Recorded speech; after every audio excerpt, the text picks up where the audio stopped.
Halo semua sahabat One Piece, selamat datang di channel yang membahas seputar seluk-beluk dunia One Piece.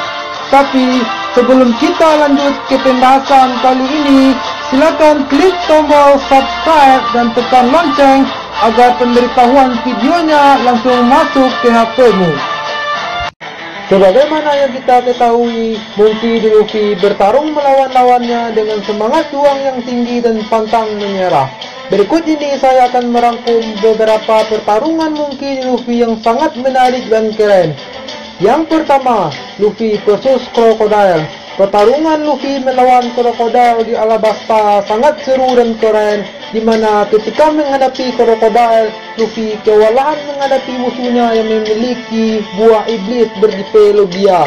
Setiap pukulan Luffy tak mempan menghadapi tubuh Crocodile yang bisa dengan mudah merubahnya menjadi pasir. Saat pertarungan tersebut, Luffy beberapa kali kalah dan hampir saja mati ditusuk dan dikubur di dalam lautan pasir oleh Crocodile. Lalu, Luffy tak pantang arah dan terus berusaha untuk mengalahkan Crocodile. Luffy menggunakan air dan dapat memukul Crocodile dengan pukulannya. Walaupun sudah menggunakan air, namun Crocodile tak mudah untuk dikalahkan oleh Luffy. Lagi-lagi Luffy dapat dikalahkan dengan mudah oleh Crocodile dengan menghisap Luffy sehingga menjadinya kurus kerempeng. Untung persiapan air Luffy bisa membasahi tubuhnya dan membangkitkan Luffy kembali. Pertarungan terakhir menghadapi Crocodile yang mana Luffy telah mengumpulkan tenaga dan semangat yang membara untuk mengalahkan Crocodile. Dengan cucuran darah yang mengandung air, maka Luffy dapat memadatkan pasir dan memukul telak Crocodile dengan pukulan dahsyat Luffy sampai Crocodile terbang ke atas dan tak sadarkan diri. Pertarungan selanjutnya yaitu Luffy versus Rob Lucci. Pertarungan Luffy melawan Rob Lucci di Enies Lobby adalah salah satu duel terbaik di One Piece. Rob Lucci merupakan anggota elit dari pemerintahan dunia yang bernama CP9 yang sudah menculik Robin dan membuat Luffy geram dan siap menentang Lucci sekaligus menjadikan Luffy ikut menentang pemerintahan dunia. Lucci sangat kuat dan juga merupakan pemakan buah iblis bertipe Zoan, macam tutul, dan memiliki beberapa jurus yang membuat Luffy harus jatuh bangun babak belur melawan Lucci. Ini pertama kalinya Luffy benar-benar kewalahan menghadapi lawannya yang merupakan salah satu agen pemerintahan dunia, dan untuk pertama kalinya dalam pertarungan ini kita diperkenalkan kepada jurus Luffy yang baru yaitu Gear 2 dan Gear 3-nya sekaligus. Kecepatan dan kekuatan Luffy belum mampu untuk mengalahkan Rob Lucci. Mereka bertarung dengan sengit dan mengeluarkan kemampuan terhebatnya. Dan Luffy pun hampir saja kalah pada pertempuran tersebut. Untung saja Luffy memiliki semangat juang yang tinggi dan mampu mengalahkan Lucci. Dan pada akhirnya Luffy pun mampu mengalahkan Rob Lucci dengan gear second miliknya. Pertarungan selanjutnya yaitu antara Luffy versus Odd. Pertarungan Luffy melawan Odd merupakan pertarungan yang sangat dahsyat dan mengagumkan dalam perjalanan kru Mugiwara di Thriller Bark. Seperti biasanya, Luffy terlalu ceroboh sehingga ia kalah dan bayangannya diambil oleh Moria. Lalu, bayangan Luffy tersebut dimasukkan ke jasad monster purba bernama Ors.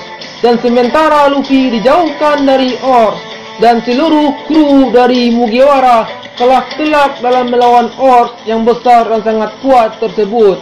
Namun, Luffy bertemu dengan seorang bajak laut wanita bernama Laura. Lalu, Laura memasukkan 100 bayangan ke dalam tubuh Luffy sehingga Luffy membesar berwarna biru dan jauh lebih kuat daripada biasanya. Serta Luffy juga mahir dalam berpedang karena dalam bayangan tersebut ada bayangan dari ahli pedang dari marinir.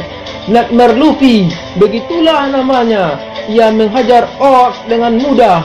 Namun kekuatan 100 bayangan tersebut keburu lenyap sebelum Oars dapat dikalahkan sepenuhnya. Oars dapat dikalahkan dengan kekompakan seluruh kru dengan jurus 3 sebagai pukulan pamungkas dari Luffy.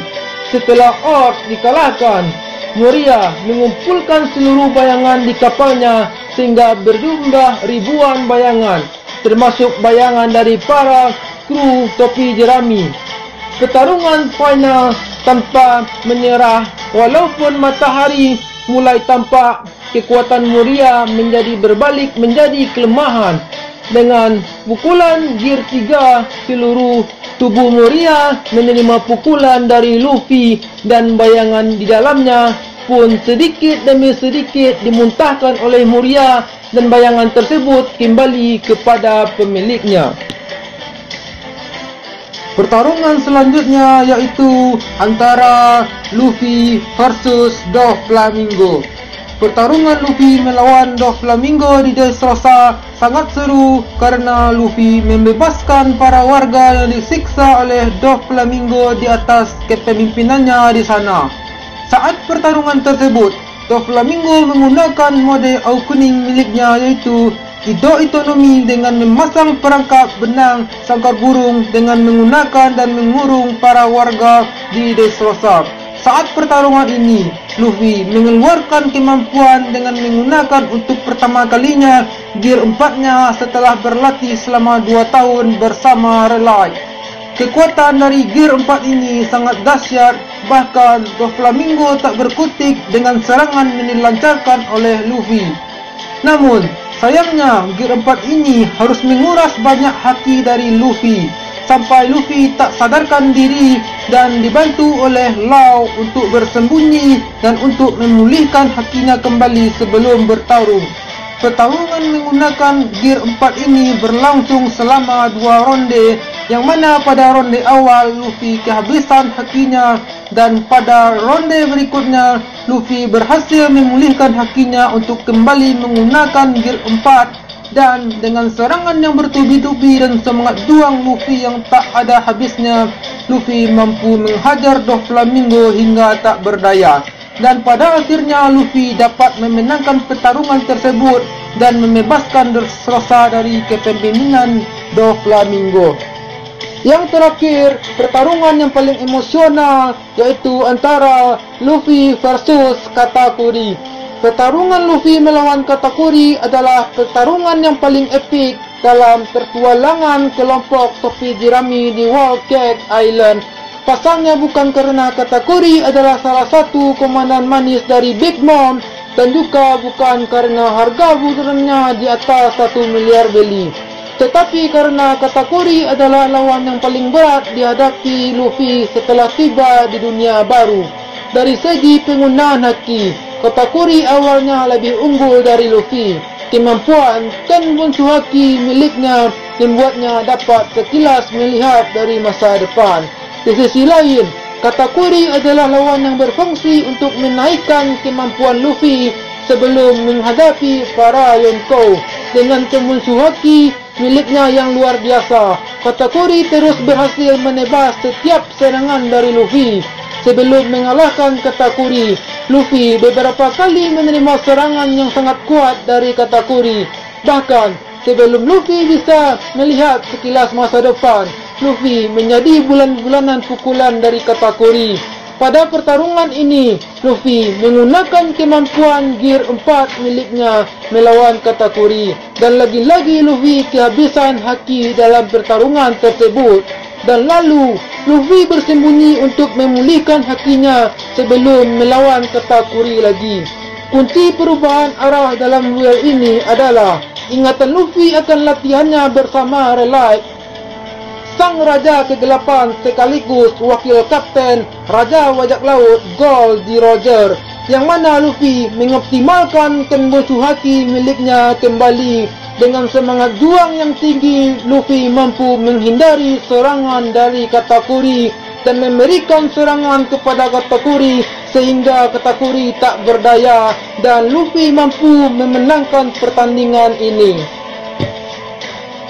Baiklah, sekian pembahasan kita tentang video ini. Bagi teman-teman semua yang suka dengan video ini, silakan di like, dan bagi teman-teman semua yang ada masukan, kritik dan saran, silakan berkomentar di kolom komentar.